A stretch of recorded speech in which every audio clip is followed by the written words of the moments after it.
नमस्कार विद्यार्थी मित्रांनो, मी विद्या आनंद शिंदे. आज आपण इयत्ता 12वी विषय मराठी घटक समास या व्याकरणातील घटकाचा अभ्यास करणार आहोत.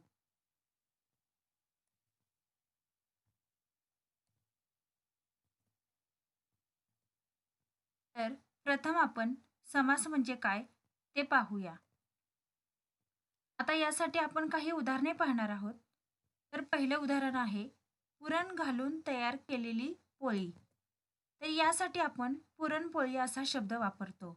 म्हणजेच घालून तयार केलेली हे जे शब्द आहेत ते शब्द आपण गाळतो किंवा आपण शब्दांची काटकसर करतो. दुसरं उदाहरण पाहूया. बटाटे घालून तयार केलेला वडा. असं न म्हणता आपण बटाटे वडा असा शब्द उच्चारतो. म्हणजे या उदाहरणामध्ये सुद्धा आपण घालून तयार केलेला हे जे शब्द आहेत हे शब्द आपण गाळतो. म्हणजेच काय करतो तर शब्दांची काटकसर करतो. तिसरं उदाहरण पहा. आई आणि वडील.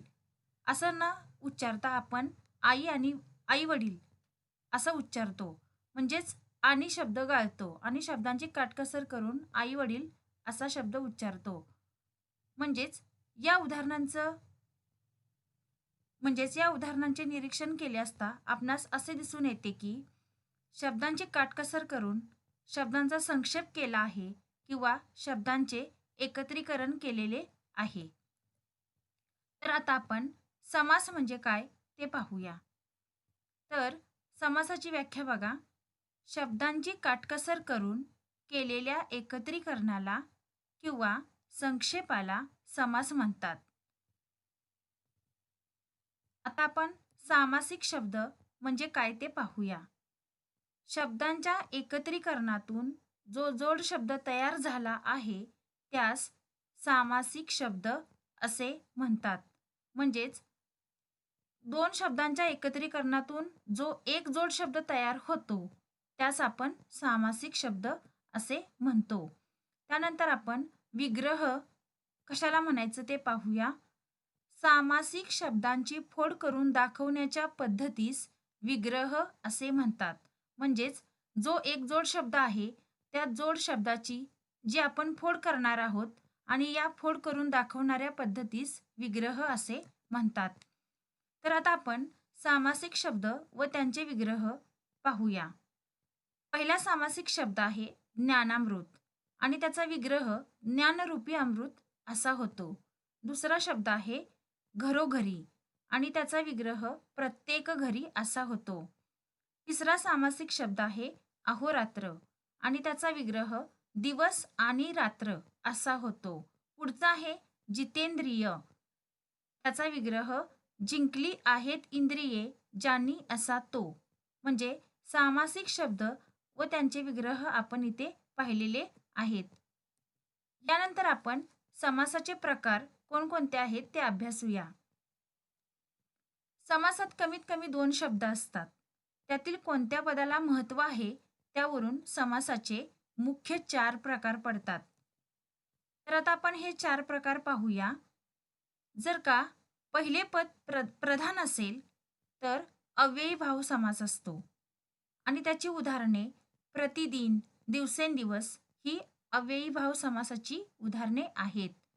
जर का दुसरे पद प्रधान असेल तर तो तत्पुरुष समास असतो आणि त्याची उदाहरणे सूर्योदय, अनपेक्षित अशी आहेत. तिसरा आहे दोन्ही पदे जर का प्रधान असतील तर तो द्वंद्व समास असतो आणि त्याची उदाहरणे खरे खोटे, भाजीपाला ही आहेत. आणि चौथा आहे दोन्ही पदातून तिसऱ्याच पदाचा बोध होत असेल तर तो बहुव्रीही समास असतो आणि त्याची उदाहरणे अथांग, सनात अशी आहेत. तर विद्यार्थी मित्रांनो, या इयत्तेत आपण समासाच्या 4 मुख्य प्रकारांचा आणि त्यातील 2 समासांच्या उपप्रकारांचा अभ्यास करणार आहोत. तर आता आपण सुरुवातीला समासाचे प्रकार पाहूया.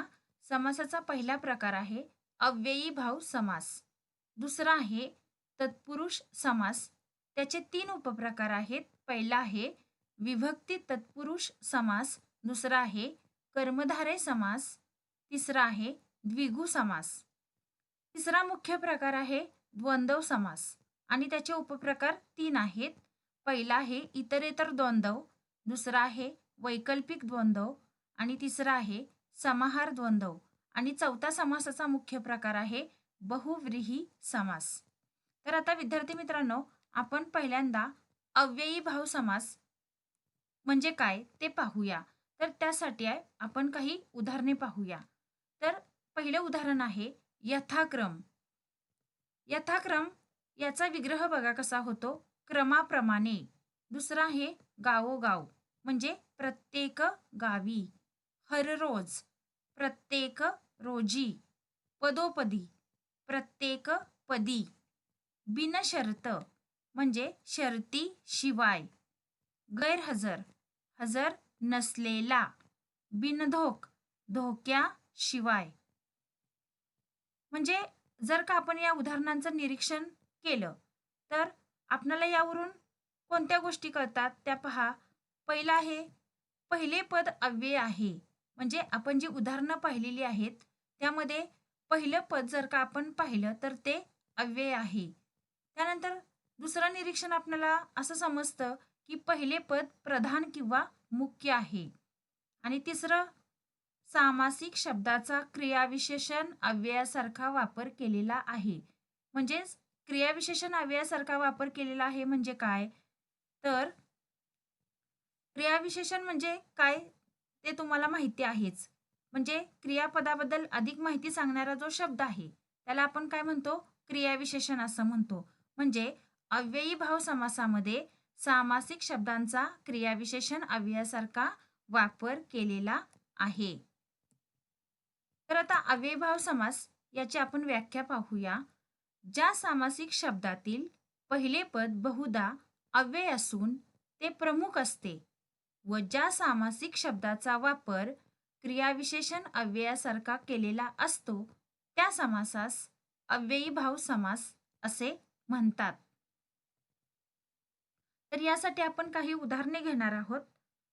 आजन्म जन्मापासून, आमरण मरणापर्यंत, प्रतिदिन प्रत्येक दिवशी, काठोकाठ काठापर्यंत, घडोघडी प्रत्येक घडीला, प्रतिक्षण प्रत्येक क्षणी, यथान्याय न्यायाप्रमाणे, यथाक्रम क्रमाप्रमाणे, प्रतिवर्ष प्रत्येक वर्षी, यथाशक्ती शक्तीप्रमाणे, दारोदार प्रत्येक दारी, देशोदेशी प्रत्येक देशात, गावोगाव दर गावी, यथाविधी विधीप्रमाणे, यथाशास्त्र शास्त्राप्रमाणे, यथायोग्य योग्य असे. म्हणजे ही जी आपण उदाहरणं पाहिलेली आहेत ही सर्व उदाहरणे अव्ययीभाव समास या समासाची आहेत. तर विद्यार्थी मित्रांनो, आता आपण समासाचा मुख्य दुसरा प्रकार अभ्यासूया, तत्पुरुष समास.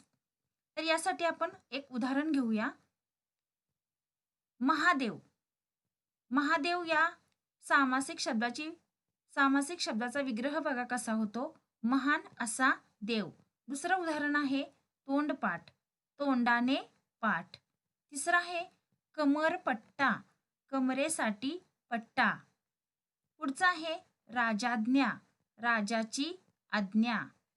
त्यानंतर पुढचं आहे पंचवटी, 5 वडांचा समूह. त्यानंतर आहे पांढरे शुभ्र, शुभ्र असा पांढरा. म्हणजे आपण जर का या उदाहरणांचं निरीक्षण केलं तर आपल्याला एक गोष्ट समजते आणि ती म्हणजे दुसरे पद प्रधान किंवा मुख्य आहे. म्हणजे अर्थाच्या दृष्टीने गाळलेला शब्द किंवा विभक्ती प्रत्यय विग्रह करताना घालावा लागतो. तर आता आपल्याला तत्पुरुष समासाची व्याख्या बघा कशी करता येईल. ज्या समासातील दुसरे पद महत्त्वाचे असते व अर्थाच्या दृष्टीने गाळलेला शब्द किंवा विभक्ती प्रत्यय विग्रह करताना घालावा लागतो त्यास तत्पुरुष समास असे म्हणतात. तर आता तत्पुरुष समासाची उदाहरणे पहा. ग्रंथालय ग्रंथासाठी आलय, पोळपाट पोळीसाठी पाठ, क्रीडांगण क्रीडेसाठी अंगण, तत्सम त्याशी सम, दुप्पट दोहोनी पट, रोगमुक्त रोगापासून मुक्त, स्वर्गभ्रष्ट स्वर्गातून भ्रष्ट, विद्याग्रह विद्येसाठी ग्रह, ब्राह्मण भोजन ब्राह्मणासाठी भोजन, क्रीडा भुवन क्रीडेसाठी भुवन, तोंडपाठ तोंडाने पाठ, चौपट चौहोनी पट, मनुज मनुपासून जन्मलेला, जातीभ्रष्ट जातीतून भ्रष्ट. म्हणजे ही आहेत तत्पुरुष समासाची उदाहरणे. आता त्यानंतर आपण तत्पुरुष समासाचे 3 उपप्रकार अभ्यासणार आहोत आणि त्यातला पहिला उपप्रकार आहे विभक्ती तत्पुरुष समास. आता विभक्ती तत्पुरुष समास याचा अभ्यास करत असताना आपण सुरुवातीला सामासिक शब्द बघूया आणि त्याचा विग्रह कसा केलेला आहे ते सुद्धा पाहूया. तर पहिला सामासिक शब्द आहे लोकप्रिय आणि त्याचा विग्रह लोकांना प्रिय असा होतो. आणि विभक्ती प्रत्यय किंवा विभक्तीदर्शक अव्यय म्हणजे या ठिकाणी लोकांना या शब्दामध्ये ना हा प्रत्यय लागलेला आहे आणि ही चतुर्थी विभक्तीचं उदाहरण आहे. त्यानंतर पुढचं आहे कष्टसाध्य, कष्टाने साध्य. या ठिकाणी विग्रहामध्ये ने हा प्रत्यय लागलेला आहे आणि हे तृतीया विभक्तीचं उदाहरण आहे. पुढचं आहे बघा चोरभय, चोरापासून भय. या ठिकाणी पासून ऊन हा प्रत्यय लागलेला आहे आणि हे पंचमी विभक्तीचं उदाहरण आहे. घरमालक, घराचा मालक. चा हा प्रत्यय लागलेला आहे आणि हे षष्टी विभक्तीचं उदाहरण आहे. त्यानंतर नाट्यगृह, नाट्यासाठी गृह. या ठिकाणी साठी, साठी हा शब्द शब्दयोगी अव्यय आहे. त्यानंतर आहे वनभोजन, वनातील भोजन. यामध्ये तील हे काय आहे शब्दयोगी अव्यय आहे. म्हणजे जर का आपण सामासिक शब्द आणि त्यांचे विग्रह यांचं निरीक्षण केलं असता आपणाला या गोष्टी दिसून येतात की पहिले पद नाम किंवा विशेषण आहे. त्यानंतर सामासिक शब्दाचा विग्रह करताना प्रथमा व संबोधन सोडून अन्य विभक्तीचे प्रत्यय किंवा त्याच अर्थाची शब्दयोगी अव्यये वापरली आहेत. त्यानंतर विभक्ती तत्पुरुष समास याची व्याख्या बघा कशी करता येईल. ज्या तत्पुरुष समासात कोणत्या तरी विभक्तीचा अर्थ व्यक्त करणाऱ्या शब्दयोगी अव्ययाचा लोप करून दोन्ही पदे जोडली जातात त्यास विभक्ती तत्पुरुष समास असे म्हणतात. म्हणजे या समासाचा विग्रह करताना एका पदाचा दुसऱ्या पदाशी असलेला संबंध ज्या विभक्ती प्रत्ययाने दाखवला जातो त्याच विभक्तीचे नाव त्या समासास दिले जाते. आता त्यानंतर तत्पुरुष समासाचा आपण दुसरा उपप्रकार अभ्यासणार आहोत कर्मधारय समास. आता कर्मधारय समासाची उदाहरणं पहा. पितांबर, याचा विग्रह कसा होईल पिवळे असे वस्त्र. त्यानंतर महादेव, महान असा देव. रक्तचंदन, रक्तासारखे चंदन. पुढचा आहे विद्याधन, विद्या हेच धन. पुढचा आहे काव्यामृत, काव्यरूपी अमृत. त्यानंतर आहे भवसागर, संसाररूपी सागर. पुढचा आहे लाल भडक आणि त्याचा विग्रह भडक असा लाल असे होईल. तर ही कर्मधारय समासाची उदाहरणं आहेत आणि या उदाहरणांचं निरीक्षण केलं असता आपल्याला या गोष्टी दिसून येतात की दोन्ही पदे एकाच म्हणजे प्रथमा विभक्तीत आहेत.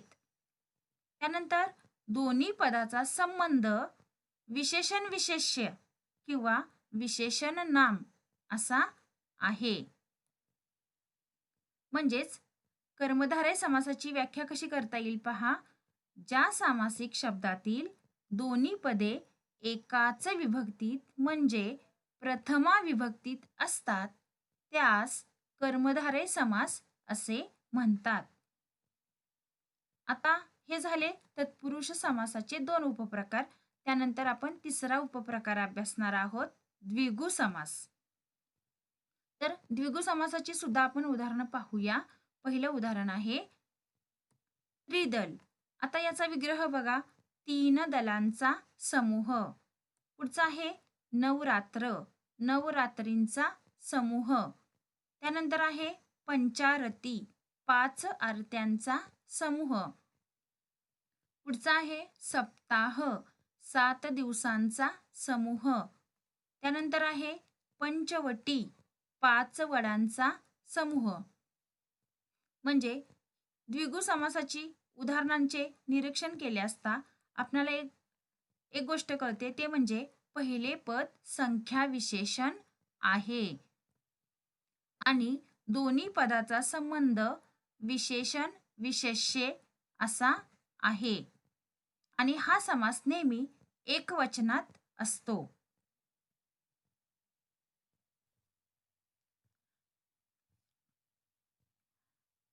या सामासिक शब्दावरून एका समुच्चयाचा बोध होतो. म्हणजे त्रिदल म्हणजे 3 दलांचा समूह. म्हणजे या ठिकाणी 3 दलांचा समूह म्हणजे एका समुच्चयाचा बोध झालेला आहे. नवरात्र म्हणजे नवरात्रींचा समूह. म्हणजे या सामासिक शब्दावरून एका समुच्चयाचा बोध होतो. म्हणजे आपल्याला द्विगु समासाची व्याख्या कशी करता येईल पहा. ज्या कर्मधारय समासातील पहिले पद संख्या विशेषण असते व ज्या सामासिक शब्दावरून एका समुच्चयाचा अर्थ दर्शवला जातो त्या समासास द्विगु समास म्हणतात. द्विगु समासालाच संख्या पूर्वपद कर्मधारय समास असेही म्हणतात.